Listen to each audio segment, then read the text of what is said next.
Oh, how you doing today? Today's video is going to be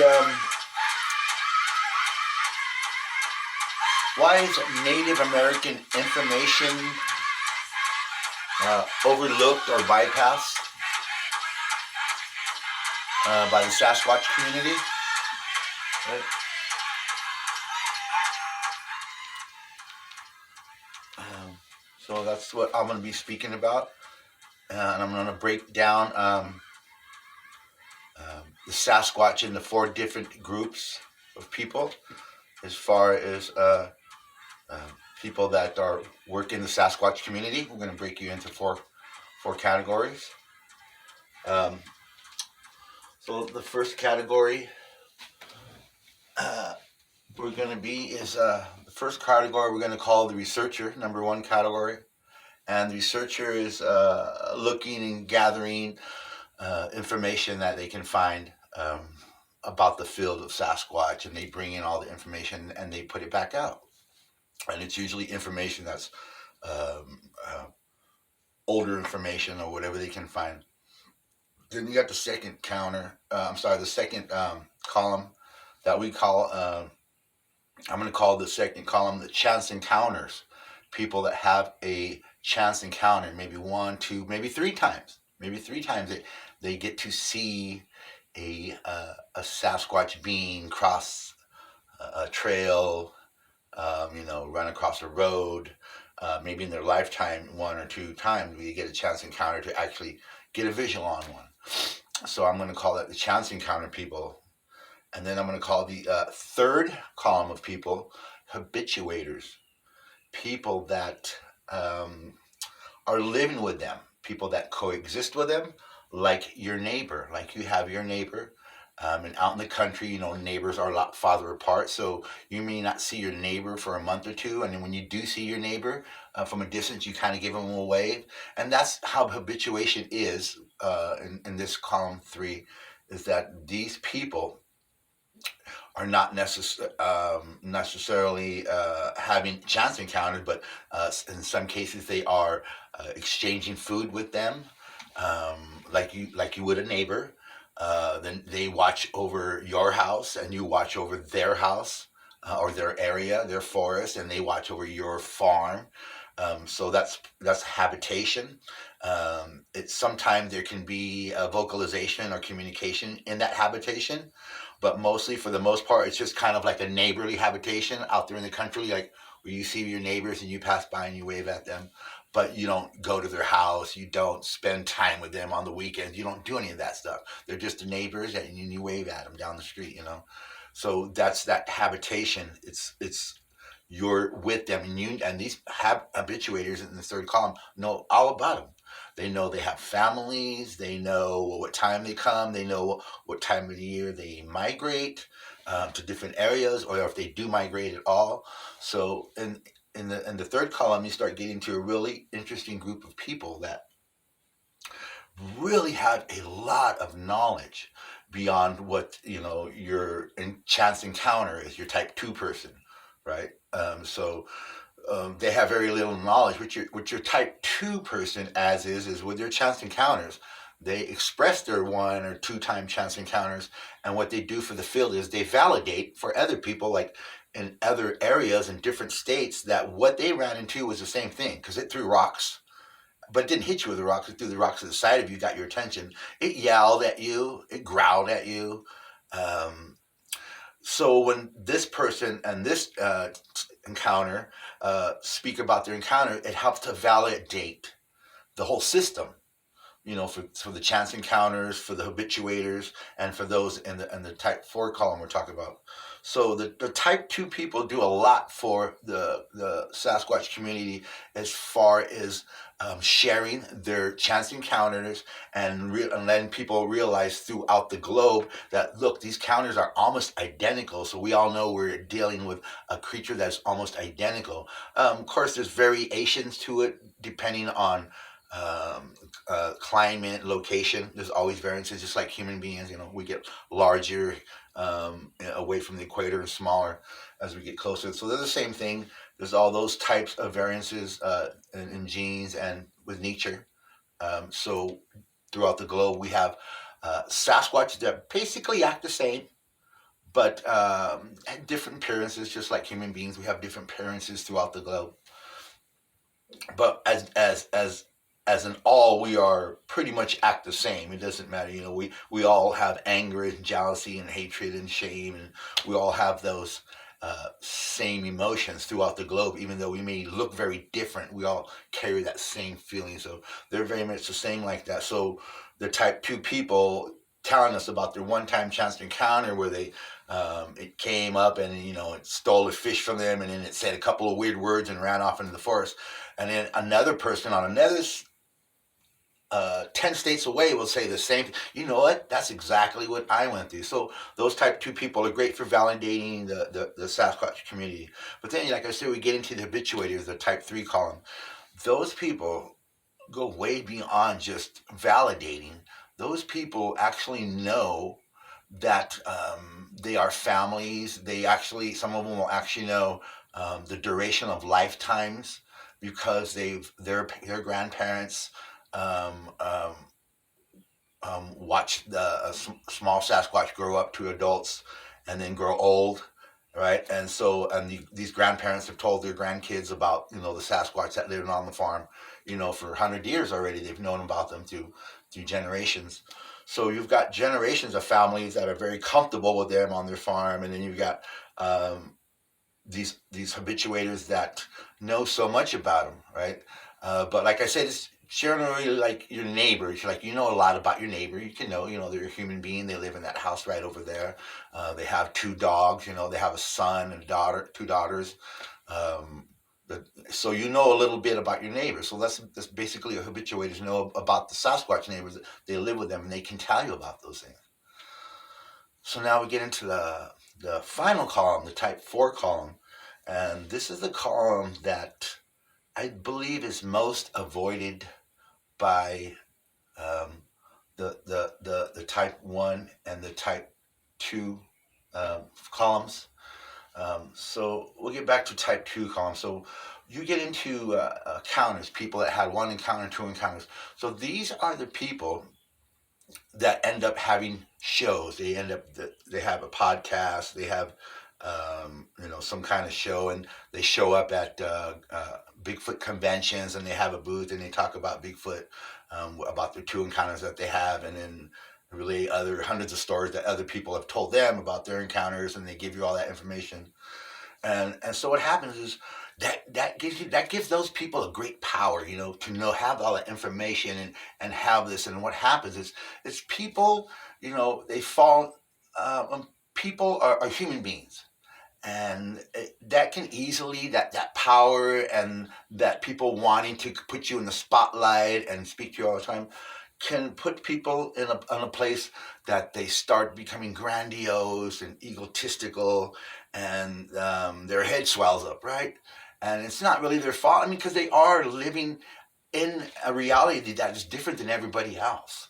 Because once you've had an encounter with them, just, a face-to-face, 10, 15 yards, and they're real now, it changes your whole life. It changes your whole perspective. So that alone would kind of puff you up and give you a grandiose, I know more than regular people, because none of you know that Bigfoot exists, but I do know. So now you have all these people that want to know, and you're the one that knows everything. But if you run into a type 4 person, a person that is a shaman, a medicine man, a chosen, what I call a chosen, on the type 4 column, we're going to call these the chosen, which are like I said, your medicine man, your shaman.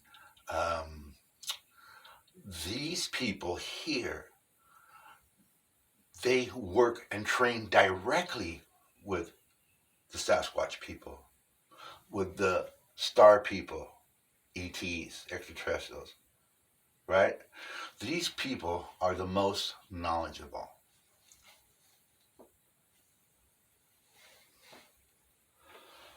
We all have known that the Native American people are the most knowledgeable when it comes to understanding the woods, the forest, the far off places, the deserts, everything outside of the city. We all know that the Native Americans know about that. And the elders know, and the medicine and shamans know even more than the natural native population.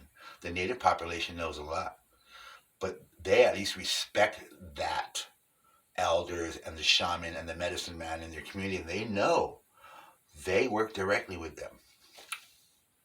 So now you have all these podcasts and these shows that were created by persons that had chance encounters. They're in the type 2 column.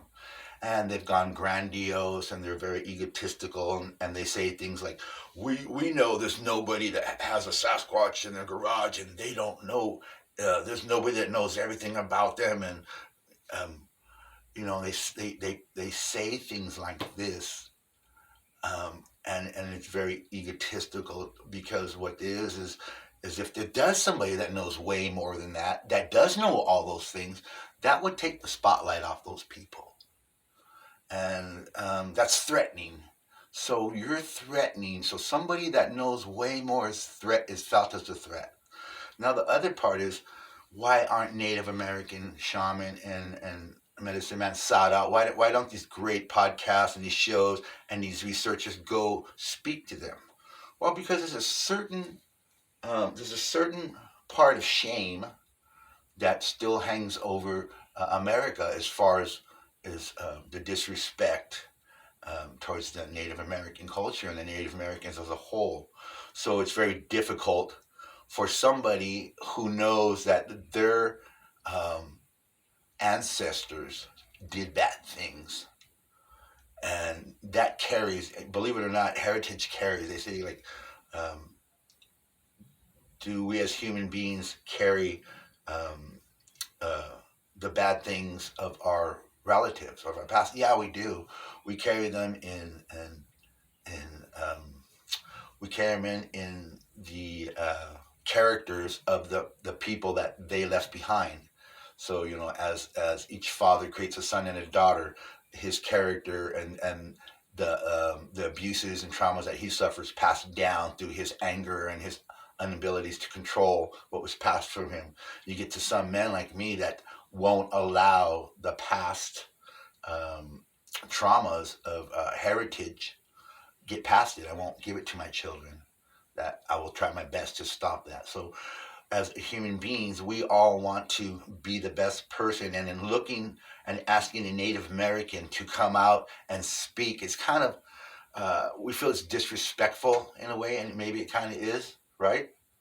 Because we feel like maybe it's not cool for us to come out and ask them, after all that we damage and hurt we've done to the Native American culture in America, to come out and ask them, hey, tell us everything you know. Hey, we're going to kick your ass and treat you as savages, but can you tell us everything you know about them now? So there's that stigma attached on top of the ego side of that.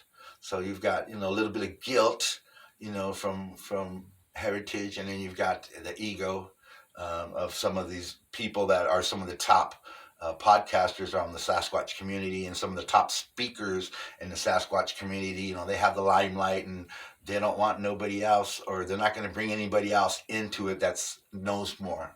They're not going to bring a shaman, and then the last part of that is a shaman, a medicine man. They're not going to throw themselves into the arena.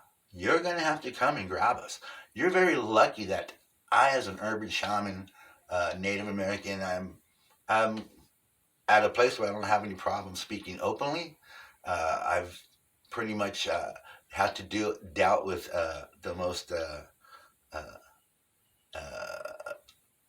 attack on a person that you could ever imagine. So when you get to a point of understanding the human being, and then you realize that the people that are attacking you are just way down here mentally, it doesn't do anything to you when you get attacked, or somebody tries to shame you, or diminish your healing, or diminish what you're trying to relay to other people. So a shaman and a Native American medicine man, they're not going to throw themselves out there. So you're very lucky that I am speaking, and I'm going to tell you about uh, Sasquatch, a lot about him. Um, we're going to get into it. Uh, okay, so now we're going to get into my personal timeline with Sasquatch people, and we're looking at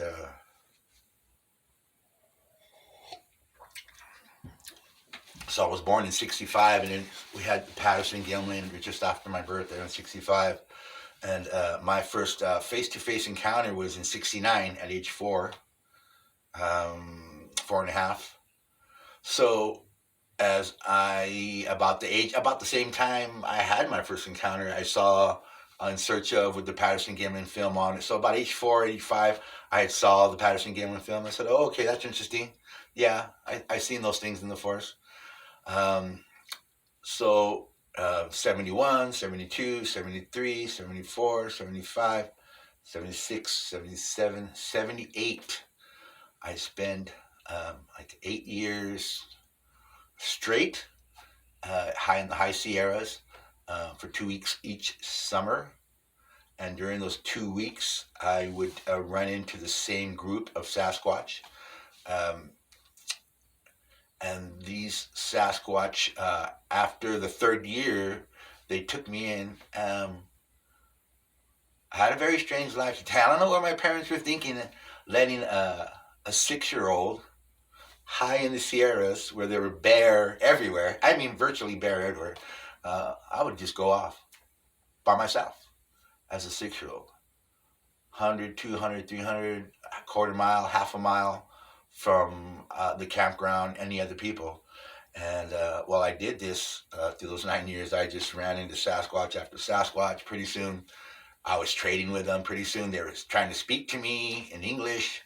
So I went through all these experiences with them. And then after that 9 years, I realized that I was the only one in my family that was having Sasquatch experiences consecutively every 2 weeks, every year from 70 to 78.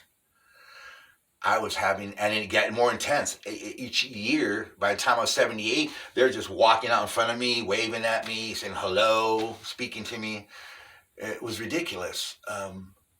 So I would tell people, I was speaking openly about them as a 9, 10, 11, 12 year old. I was pretty much like, hey, and because I thought at that time Patterson Gimlin was backing me up. You know, it was '79. Patterson Gimlin was pretty much all over all these channels now. So for that point, it was backing me up. Like, oh yeah, yeah. Didn't you see the Patterson Gimlin? I've seen that too. I've seen a lot of Sasquatch. I've seen more Sasquatch than I've seen bear. I've seen 3, 4, 5 bear in my 9 years up there, like just walking around. But I've seen over 60 Sasquatch in my life up there. So by the time we stopped going there in 1980 to the high Sierras, we bought a house in the high desert off right next to the Mojave Riverbed. And from 1979 to 1990, we had that vacation house there right next to the Mojave River in the high desert, California. And then I began, let me finish. The ones in the Sierras, I call the type 1. If you hear me refer to type 1, I'm sorry. Let's get back. Those are the Sierras. Those are type 1. They are 12-foot males. They are 9-foot females. They are auburn. The long hair. If you go to a video called Redwoods Sasquatch, you'll see that big auburn hairy guy running. He is a typical Yahi juvenile, 8-foot juvenile. That is not a full Sasquatch. That is like a juvenile. He's 7, 8 foot. That is and this is probably the best imagery of a Sasquatch ever captured was the Redwoods Sasquatch video. Then I think the next one would be probably I think they call it the Valentine's baby pickup. That one is pretty awesome too. The IMAX footage of them chasing the reindeer caribou is pretty awesome. And these are a few videos that people don't talk about a lot. What other ones I really liked? So those are some. Those are the type ones, and like I said, the type ones are totally different than the type two. The type ones will speak. They have a voice box. They will say plenty of words in English.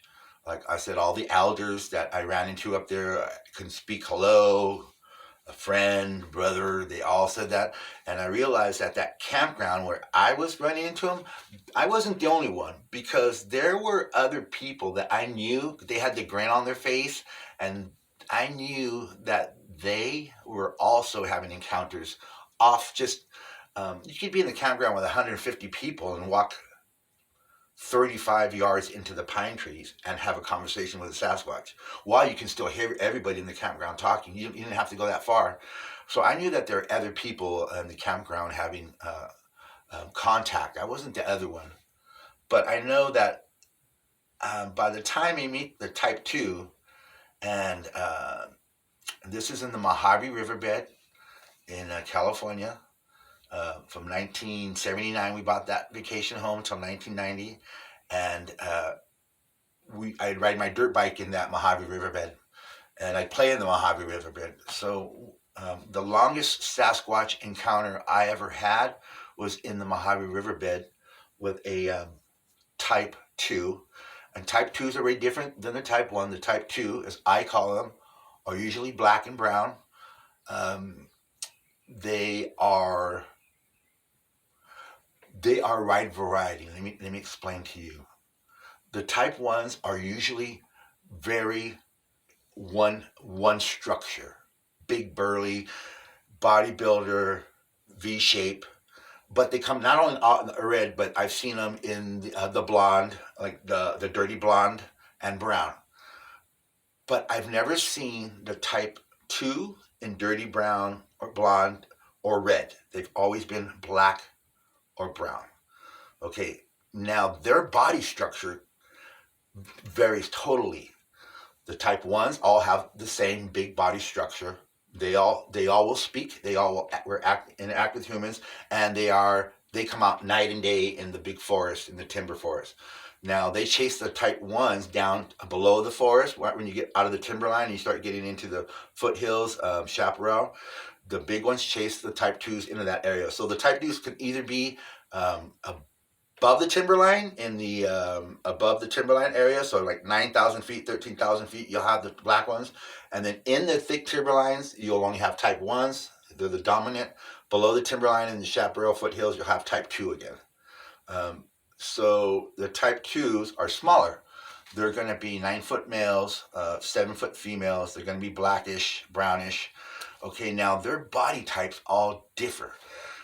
There is one that I had the 1-hour encounter with. He was very slender, like Dennis Rodman. Picture Dennis Rodman with straight hair and dreadlocks hanging down in front of his face like that, right? But not even that big of a nose. A thinner nose, more thinner, more Caucasian nose. But of that build, tall, lanky, 8 foot, close to 8 foot. So he stood and watched me. And this one was a sentinel that stands on. He guards the family in the daytime. And in that particular area, I knew they had 3 sentinels: one on the far side, one in the back side, and one in the front side. That's like the only accesses to get into the area where they lived in the Mojave Narrows. So that one, I ran into him a lot. But that one time I had a 1-hour encounter, I was actually in the Mojave Riverbed, and there was a bunch of puddles of that were drying up, and in these puddles, they were filled with pollywogs, baby frogs, and they weren't big enough. They weren't going to make it. The puddle was drying up on them, and they were all going to die. Thousands of them, little black pollywogs. So I grabbed my shirt, and I start scooping them out, and about 5 feet away, I'm walking them to a big puddle that they're gonna make it in this one. They're gonna make it in this larger pond here. So I scoop them up, and it takes me about 30 minutes to get them all out of there. And when I first took it, the first scoop, I saw him standing there. Here's the tree, and typical, here's the tree peeking out. You got one arm down, or one arm on the tree like this, and he's looking at the side of the tree. I see him there, and he's about 40 yards away. He's about 40 yards. And there's the tree line. There's a bunch of trees. Here's the riverbed. The riverbed's all open. And then right on the side of the river is a tree line. And he's standing in that tree line right there. And I'm over here in the open part of the river. And I'm not worried about him because I know they're in there. And I know he's not going to come out into the open part. He's just going to stay in that tree line. So I had to turn my back on it to go and pick up and walk away. And then after a while, the second trip, I walked up and jumped him off. He totally came out of the trees, and he was just standing there like this, just standing there, arm down. I drew a picture of him. I'll show it to you one day. So this guy is this tall, lanky, thin, human face. But the only thing about this guy's face was big jaw, big wide mouth, but like all of them do. But the eyes on this guy, picture Gollum from Lord of the Rings. You know, he has those big eyes with the big bloodshot eyes. That's what these guys had. This guy has these huge eyes that were bloodshot, and they're freaky, like really freaky. And I think when I looked at him, his eyes would get bigger and it was more freakier. Because they have big eyes to begin with, but when you kind of like startle them or look at them, they'll kind of like, open their eyes up bigger, and they look even really freakier because their eyes are so big. But it looks like the Golem eyes, and then with dreadlocks hanging in front. Okay, so then my neighbor that lives at Spring Valley Lake, he tells me, "Hey, Albie, there's a spot where all the kids at the lake call them monkeys. It was 1979. Nobody really was saying the Bigfoot word. So when I got to Spring Valley Lake and I met all the kids, they're like, 'Hey, Albie, there's a spot behind the lake there. There's an opening in the trees. And if you go in there, they're going to chase you right out.' I'm like, 'Really?' And he goes, 'Yeah, the monkeys will chase you out.' So I said, 'Monkeys, really?' He goes, 'Oh, yeah. As soon as you get in there a little ways, they're going to chase you out.' So this 12-year-old kid and this 13-year-old kid, and I was 14, took me to the trees where this was behind the lake. And there's an opening. It's just a black opening. It just turns black, and it goes down into a swamp at the Mojave River there. So I go in there about 50 feet in there, and I look back, and I can see them at the end of the tunnel, and they're like waving at me, like, 'Keep going.' And I can see them standing there. So I keep going. I take about 10 more feet, and the trail turns into logs, just kind of going across the swamp. And I get on, and I'm walking across a log, and I see a beaver duck down, and another beaver. And then I turn around and look at my friends again. I'm probably about 60 yards in now. And I look and I see a black flash moving this way towards my exit point. And then another black flash coming this way. I run as fast as I can. And I get right back out to that hole, right where the hole is coming out, about 10 feet from the hole. I turn around and look back. And what I see is nothing like the tall one. These two were exactly the same, but they were like gorillas. These two were like gorillas. Gorilla face, a jutted mouth was out. I didn't see no canines like that because it was dark, but they stood like, they came flying across the swamp like this, whoosh, jumping from log to log, and I can see them closing in on me. And then when they stopped like this, and they looked like gorillas. They were smaller. They were probably 6 foot. But they were just gorilla. They were gorillas. A 6-foot solid gorilla with a gorilla face, not a human face, not a Dennis Rodman face. Didn't have the big bulging eyes. Gorilla eyes, gorilla face. Maybe some trace of human face in it, but totally different than the tall, skinny one. See, now I never encountered anything that with the type 1. The type 1s, one time a pair of the type 1s did freak me out with the big ears. There was a time that I put my bike against a pine tree, and I walked away, and these two type 1, they were probably like 5 or 6 year olds too. They were like same age as me, probably. They followed me around quite a lot, but they grabbed my bike. I never got to see him really up close till this time. I'd seen those two across the campground, like come out of the woods and go through people's tents and stuff while there was nobody in the campground. I seen those two do that, but I never seen them really close. So I went and I left my bike against this pine tree. I went across this little trail and I yelled at my brothers that were at a lake. Mom said, "Come back, dinner's ready. Back to the campground." I went to turn my back around and these two grabbed my bike and dragged it into the forest. They started dragging it. I ran up the trail and I yelled at those two. I said, "Hey!" And they looked at me and I saw them really close. Probably I was 10 feet away from where my bike was. So they dropped it and ran behind the two biggest trees that were that. And these trees are pine trees, puzzle pines, about this big.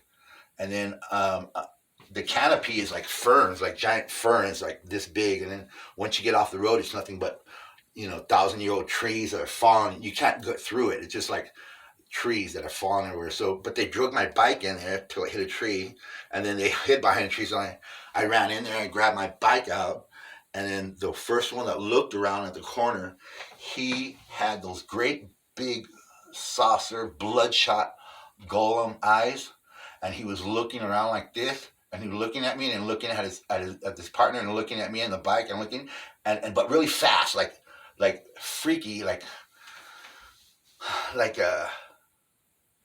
it's freaky when you see them up close and you see their big bloodshot eyes on the young ones like that.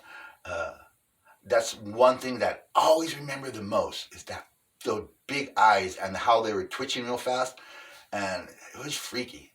But when they get bigger, it doesn't seem they don't have those big bulging eyes as much as when they're children. But when they're children, or maybe it's that I excited them. They were when I went up and I yelled at them because I yelled at them. No, no, that's my bike, and I grabbed the bike, and they got excited and their eyes got real big. So when they looked at me, their eyes were like bulging.